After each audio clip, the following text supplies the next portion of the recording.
Hi, and welcome back to Unmasking the Trans Movement with John Euler. I'm your host, Brad Wilder. Last time on the show, Katelyn Pierce was here. She was in a movie called Porno. The movie wasn't originally titled that when she took the job as an actress, but it developed into that by the time it was done. That left a lot of soul-searching for Katelyn, and that's all discussed in part one. And part two is going to be just as compelling. There's a lot more of this story to tell. John Euler is standing by. John, it's always great to have you on the program. I know Katelyn's been down a road that many, would basically say Hollywood is not like that, and that the entertainment industry and the music industry aren't like that. But as we just found out in part one, that's exactly what's happening. And Brad, I do recommend people go back and watch the first part of this, Katelyn's story, because it is so compelling and it sets the stage for, of course, what we're going to talk about now. Katelyn, thank you for returning for part two of this very compelling story. You had left the conversation last time. We were talking about your relationship with your brother. He passed away due to drug overdose. There was abuse in the background, in your family background. You're talking to a lot of young people right now that are currently where you were at. You had mentioned that some of the abuse had been pushed. You had pushed that down. You had suppressed that. Would you speak to that? Because as you indicated, that now in retrospect was playing a part in the decisions you were making and set you up for pain. Yeah, absolutely. I think that honestly, in some ways, I think it was driving the wheel most of my life. And not always necessarily in a negative way, because I think the choices I was making were subconsciously trying to wake me up to what happened to me. And a driving force of escape, because I always, my whole life, I was like, you got to get out, you got to get out, you got to keep going, you can't stop, you can't stop, you can't stop. It was like kind of always, in this internal engine, don't stop moving, keep going. And I was running away. And then I think in many ways, COVID was a blessing for me, because I was forced to stop. I couldn't run anymore. I had to sit still in my apartment, and that's when I started getting sick. But yeah, I was abused by my father when I was a child, one summer, when my mother was still trying to make it work. My mother is very, she thought when she left my dad, she got permission from a priest, because she didn't, she didn't want to forego her marriage vows. And the priest is what said, you have to leave, you have to protect your children. And so one summer she tried to, see how he would do on his own as a dad. So she dropped us off with him and went to Mexico for a trip with my godmother.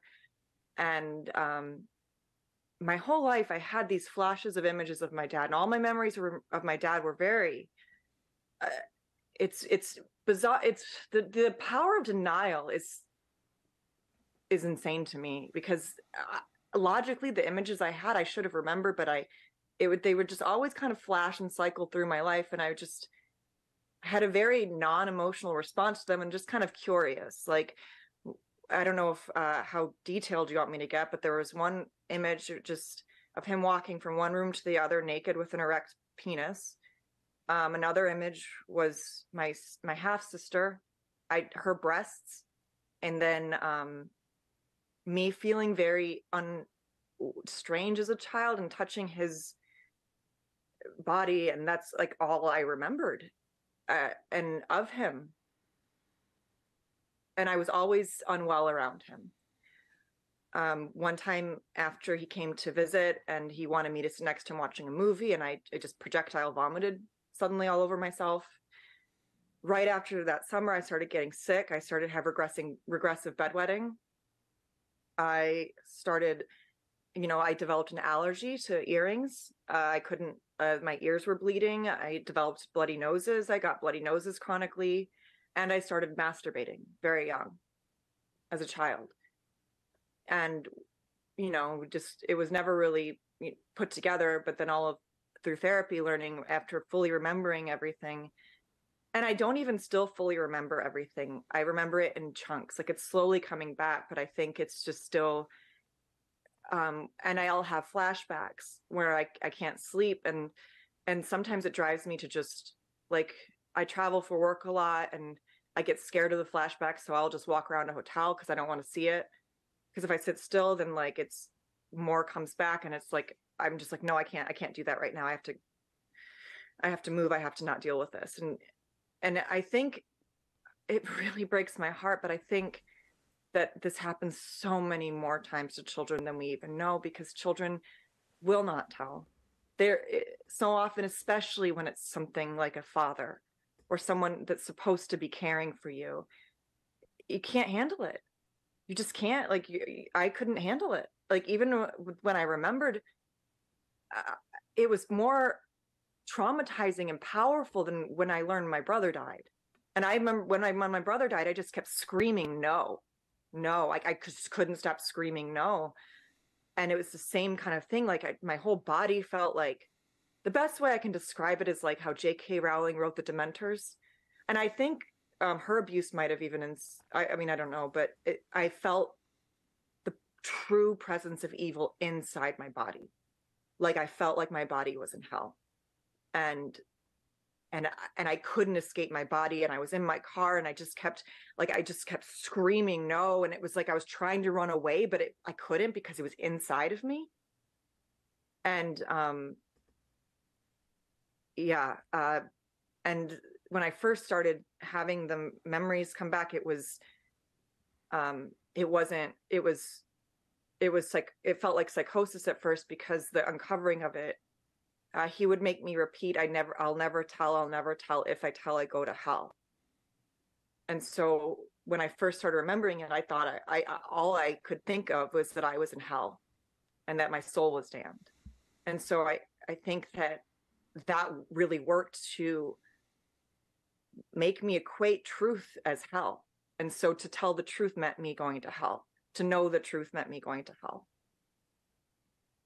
Yeah, and what you have just described, yeah, I'm a therapist by trade, in the sense that I've been working with folks for 30 years. A big part of that has been with sexual abuse survivors, kids in the system, and then working with the men that traumatize, that sexually violate. What you have described, I think you have helped, I think it's resonated with a number of people that have never connected with those parts of themselves that were violated. Because trauma, so I'm a certified trauma professional, along with a sex offender treatment provider. My background's a little unique. But people need to understand, and why I'm so passionate about helping unmask the trans movement, is that the pushers of this diabolical ruse have caused mandated reporters to invert, as it were, the 9 key red flag clinical indicators of abuse in terms of gender confusion.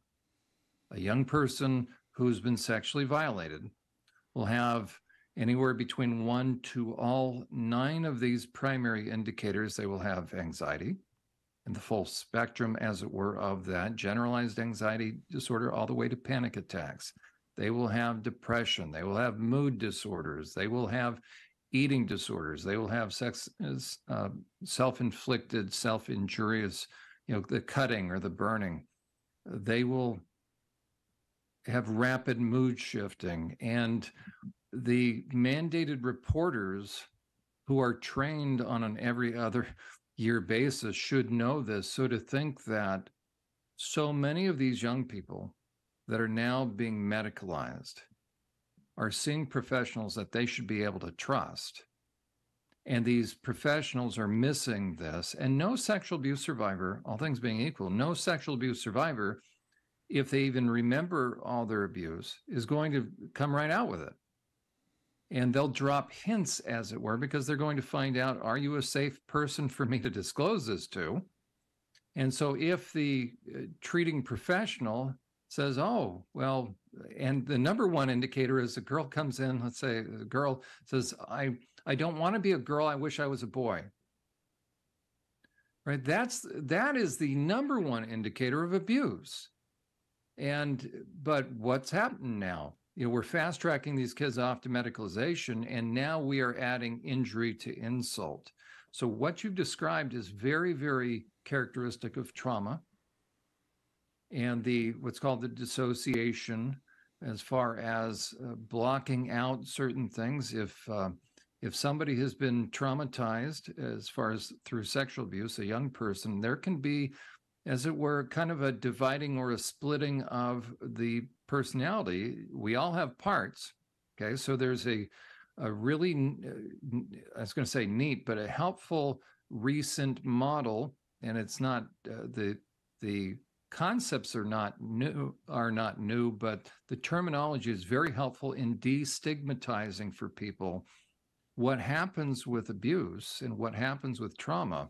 And so internal family systems therapy, IFS, I highly recommend it. Frank Anderson was the consulting psychiatrist for the animated movie Inside Out. Frank Anderson and Dick Schwartz is the leader of the one that's been spearheading it. They're both connected with Harvard School of Medicine. And it's a tremendous method. So I recommend that survivors look for trauma-informed therapists and check out IFS, Internal Family Systems, because it can help survivors begin to understand those parts of themselves that got cut off, that other parts are keeping it moving. You described a compulsive disorder extremely well. How do you know if you have a compulsion? You can't stop. Right? The word means with power. Something is acting on you with power. And so you went through loss after loss, traumatic event after traumatic event. Those are called adversive childhood experiences, or what's called ACEs. And the higher the score on the ACEs assessment, the more likely someone is to have trauma. And so you look at behaviors, and part of that is looking at kids that are sexualizing themselves or very susceptible to being groomed and manipulated. And you found yourself, ironically, doing a film where you played a demon that was targeting an abuser. Mm-hmm. So it's very interesting. And you described that. I think it was first, Inside Out is one of my favorite films. I mean, that movie, I love it so much. I've never seen my trauma, I feel like, depicted. I didn't really know as deeply as how realistic that animation film was, but it really, I mean, it's a really powerful film. And when you mentioned split personality, it's so interesting because I feel like I've dealt with that my whole life, where I felt like there was two of me warring with each other. And then in my physical healing process, I realized that part of my musculoskeletal system was a part of that, because the way it manifested in illness after that, because it misaligned my skeletal structure to shut it down. And so literally my body did split. Like it split its tension in a way that I wouldn't remember this stuff until I was able to be strong enough to. But I felt totally in turmoil so much in my life because I felt like I was fighting within myself. I was like two people warring each other. That's right. And what's so diabolical about those that are pushing the trans deception is you see a lot of these Reddit groups, or I've heard about a lot of these subgroups where you see a lot of DID, so dissociative identity disorder. It used to be called multiple personality disorder. You see a lot of these kids with self-injurious scars. If anybody has seen cutting, we have featured some pictures in the past. When you see cutting versus cutting, okay, there's certain kinds of cutting that can go so deep, requires medical attention. People need to understand that is done in a dissociative state. For those that don't understand it, the first thing that goes through their mind is, well, how could you do that? How could you stand the pain? People need to understand in a dissociative state, you don't feel it. You feel it after but it's the greater pain wins out. And that's why it's so concerning that these pushers of the trans deception, I believe they understand this. I believe that's why they don't want therapists asking questions. So they're shutting therapists down by labeling this as conversion therapy, because heavens, why would we want somebody to actually be empowered to act in their own best interest and begin to think through whether or not this is a decision they want to do, or is this reactivity coming out of trauma? Is this a part of them trying to cut themselves off, including giving this a dead name, meaning that part of me I'm never going to acknowledge anymore, yet that part of me, if I'm a survivor, holds all the pain and holds the truth, and the truth ultimately that can set them free and can help them experience peace and rest. So we're setting these kids up for a life of being big pharma patients, being sliced and diced, and being then permanently separated from themselves. That's why the suicide rate years later is so high, because it's the ultimate bait and switch. It's the ultimate cruel thing to do to a survivor. 100%. And I never really deeply realized the dead name thing until you spoke about it today. And it really is like it is so diabolical that it's the inner child that they're trying to kill in this movement. And it's on a spiritual level, you hear that when you say that part of me is dead, you're spiritually, your body hears that, your inner child hears that, and it suffocates it. It hears that stuff. I'm slowly learning. And it's interesting because with the Project Porno, I didn't take the part for the right reasons, but I think in playing that part is a really big part of what started to wake me up. Because I think with acting, the way I prepared for the role was very physical because she doesn't speak. And so I did a lot of dancing. I did a lot of movement. And I think that the body is always truthful. The mind is what lies to you when you're dissociating. Your body is always telling you. I didn't know why I had anxiety around certain smells or certain noises. I didn't know any of this stuff, but my body was trying to tell me, it was trying. And so when I play that role, I let my body take over the process of playing it because she wasn't speaking. And I think a lot of it started the process of waking me up, oddly. And it makes sense, as you said, and I've heard that time and time again, that COVID, the lockdown, we did a lot of different things to a lot of different people. But if somebody has pain that had been buried, the last thing that you want, but actually in a way therapeutically, the one thing you do want is to cause someone to start to become still. That's why, in a way, Bessel van der Kolk, I highly recommend his book, The Body Keeps the Score. Bessel van der Kolk is one of the leading psychiatrists that have been, he's with the Boston Trauma Center, and he recommends meditation, and so do I. But what's interesting, in one of the trainings that I did with him, I was in the audience, mentioned to him, or I asked a question.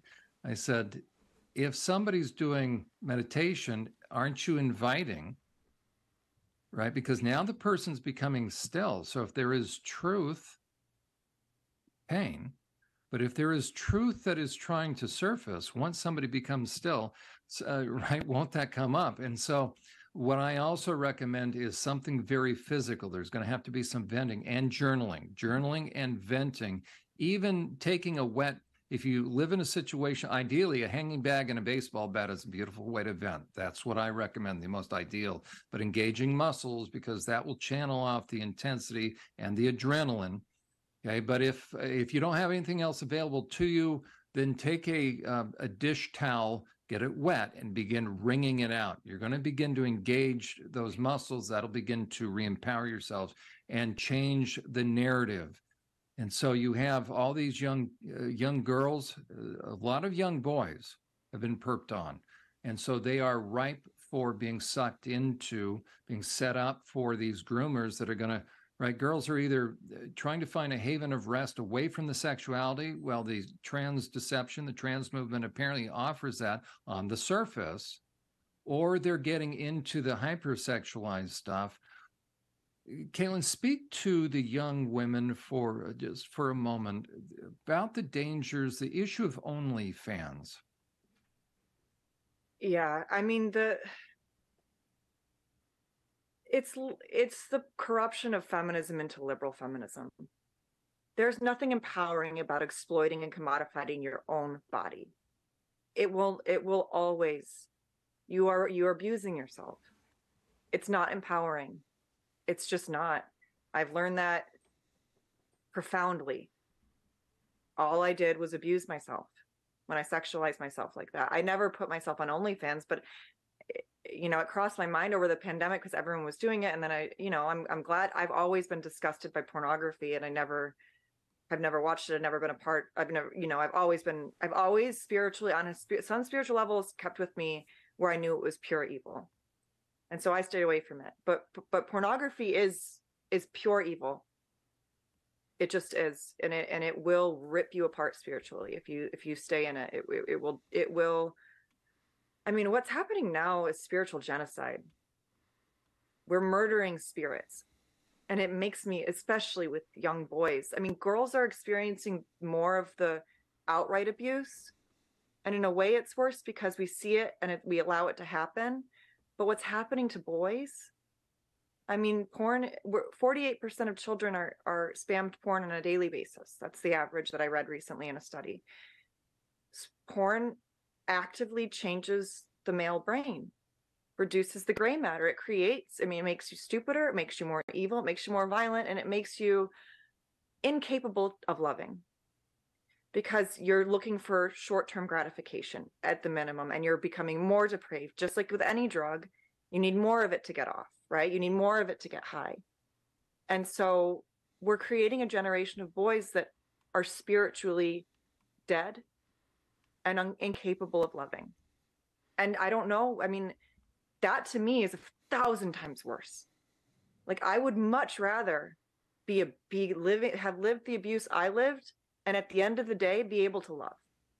Because that's God. God is love. And evil is darkness. And if you take away a human being's capacity to love, you're murdering them. Yeah, and I got heat for calling it genocide and for acknowledging what's happening to the boys in radfem circles, but I stood by it. And I concur. Listen, yeah.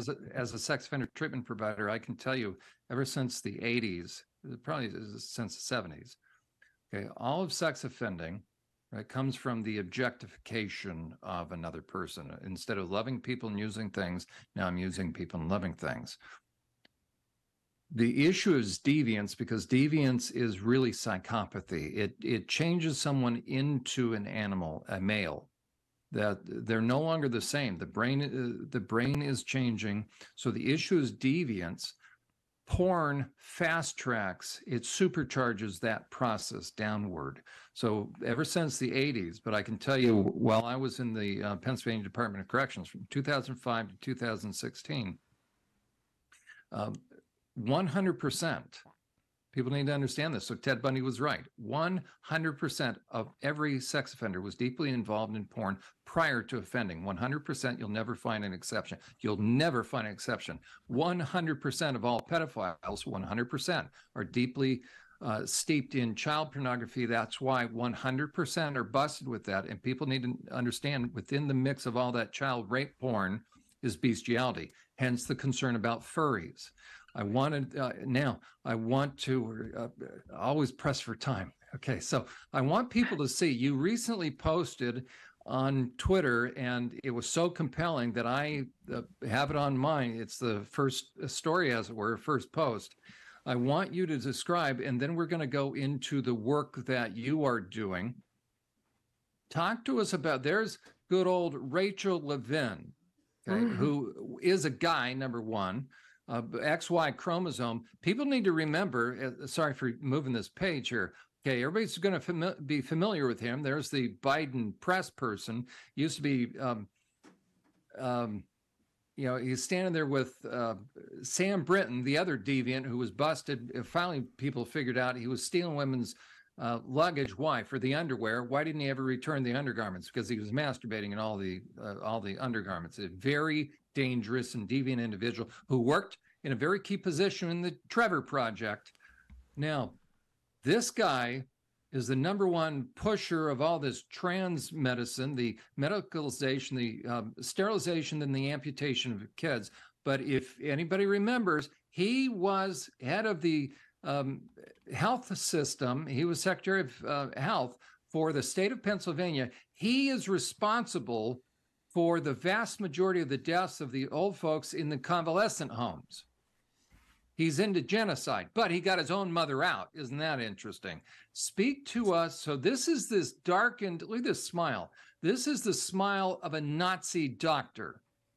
And if people don't like that, this is the heart of one, where if you can intentionally kill people by infecting a bunch of convalescent hospitals, you made the convalescent homes, you required them to take these patients back. They could have been isolated. He knew what was going to happen, and now he's saying that chopping off body parts and sterilizing kids are absolutely just fine. Now, you made an interesting post. Read this for us, and then tell us your thoughts. ADM, Admiral Levine, children referred to kids are 10 times more likely to have a registered sex offender parent. It would be a dereliction of your professional duties to be unaware of the cast review that led to GIDS being shut down. Why are you lying to Americans? That Tavistock UK's gender clinic is what, I don't know exactly what it stands for, but that's what GIDS is. And my main endeavor right now is to expose autogynephilia and to expose the fact that this movement latched on to the gay liberation movement specifically to cloak the fact that the majority of these men are fetishists. And most of them are not even, quote, same-sex attracted. Now, I think that Blanchard is incorrect. And basically, I think that there are same-sex attracted deviancies that are playing a part in porn addiction too. And I think if anyone studies the various trans identities that are going on right now, and there's not simply just the gender dysphoric youth and the same-sex attracted that Richard Blanchard had previously stated. But in my work, specifically in raising awareness on autogynephilia, I have started a series of interviews with formerly exploited women, and both of them, and they did this unprompted, said that in their experience with AGPs and who they directly dealt with, Bunny said that 99% of the AGPs she directly dealt with were pedophiles. Voluntarily. I didn't ask. I would have eventually gotten to that and asked her about it, but I hadn't yet. And then Roxy brought up pedophilia all on its own in relation to AGP. And then I asked her to elaborate, and I asked her how linked, and she said inextricably, because paraphilias come together. My other interview series that's very important with autogynephilia is interviewing trans widows. And the trans widow stories are so important. Jennifer is the first of that series because Katelyn, this is your site. Yes, yeah. This is so Radical Roots Collective is now what it's called because Red Moon Radio is going to be one of the shows, and the goal is to have multiple empowering women from different perspectives. So I usually look at things from a radical feminist lens, but I'm happy to have conservative women create their channel that empowers women. As long as it empowers women, it's good by me that we can chat about starting that. And Leah Thomas was also recently exposed as an undeniable autogynephile. So these very deviant and deep hatred toward men. People need to understand that pornography eventually produces a deep hatred, deep malevolence toward women. It degrades them, and also the further down a guy goes, the more he develops a deviant appetite for defiling children. And these guys know that women then become the last protective bastion to them gaining access to kids. That's why they want to kill women, to get the women out of the way so they can have access to defile kids. That is so exactly. The demonization of women is directly linked to the access to children. The women are by far the most fierce protectors of children. And so that's a very, very, very important point to make. And it made me sort of forget the next point I wanted to make. I'm sorry, but that's why we're seeing, and people need to understand this. It is the deviant guys. Look at Posey Parker. I'm forgetting her actual name. Oh, Kelly J. Keene. Okay, look at Kelly J. And I'm sorry, we're hoping to have her on the program. Look at what happened to her in New Zealand, was it? She had to, right? She was almost killed. Yeah. So you have these women, according to Jennifer Billick of the 11th Hour blog, I think she, who does a brilliant job connecting money. She posited that the women that were, including one member of parliament, it was certain select women got these guys all, kind of did the dog whistle for these guys. So you had certain women connected to Big Pharma who then used the deviant guys to try to literally harm Kelly J. And these are the same guys that are screaming kill turfs. These are the same guys that want to get into rape shelters. These are the same guys that want access to women's prisons and private spaces. They have a deep malevolence toward women. They want to film the women in their private spaces. They're going to upload that stuff. But it's the ability to traumatize, right? Deviance is leaving a lasting negative impact upon someone. That's what they get off on. That's why they get an erection. When a guy becomes deviant, he no longer gets an erection over relationship and attraction. And I'm not talking about minor attraction. No man is attracted to a minor. They're interested in defiling and scarring and marring the soul and stealing and destroying. And you've seen that. Yeah, I've experienced it. And that's exactly what it is. It's so interesting because I part of me thinks that also, like with my father, I think that there's, my therapist had told me that a while back, there's two ways people respond to trauma primarily, and it's either to never want someone to go through what they went through, and so they do everything they can to stop this whatever abuse it is from happening. And the other one is because they went through that, so does everyone else, and you need to destroy anyone's happiness because you cannot have it. And I think in a way it drove my dad insane to see me happy, to have that innocence, to have that natural happiness that he couldn't possibly have anymore. And they also disconnect from anything familial. Right, they literally become a predator. You look at the brains of a psychopath. Robert Hare was the first one to scan the brains, and it's beyond dispute now. And it actually reflects what's in the book of Proverbs 3,000 years ago.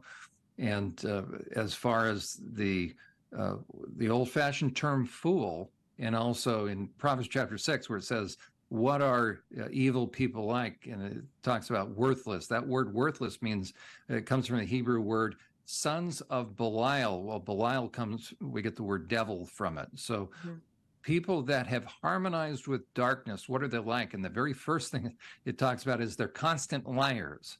So psychopaths will always manage impressions because they are driven to, and the reprobate mind in Romans chapter 1 is a metallurgy term. It's no longer good for its original purpose. So instead of loving people and using things, it's now going to use people and love things and self-gratification. Once a guy becomes twisted, he is no longer the same. He is incapable because he no longer wants to have a relationship. He wants to defile and defraud. And they are always on the make and always on the hunt. And so that's why the trans movement is such a danger, because either side of this, you have the pornographers, you have those that are trying to sexualize these kids, and those that are going to be claiming to be a safe harbor for abused kids. Now they're going to say, come over here and we'll help you kill your core person. We'll say it's a dead name. Yeah. When you brought up a really good point with the women that are pushing this, it's the perversion of feminism into liberal feminism. And this women society, I think, has been being groomed towards this for much longer than I ever realized. And a lot of it is the sex work is work. I mean, to have that become like a rallying cry of feminism just shows me how dissociated and disconnected spiritually that women are, to be conditioned into believing that. It's been going on, and these are the women that are pushing this. And it's interesting because one of I've known her since I was 3, and she blocked me and cut me out of her life, but she is a TRA.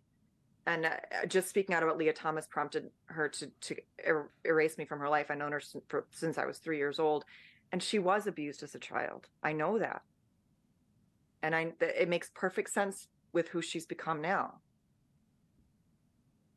Katelyn, there's so much to Yeah. talk about. We need to have you back. Would you be willing to come back again? Yes, I would. I would love to come back, and I hope I answered enough questions that keep people wanting to learn more about it. Because sometimes I deviate, but I've also learned so much from you just speaking now, and from your work that you're doing. So yeah, please.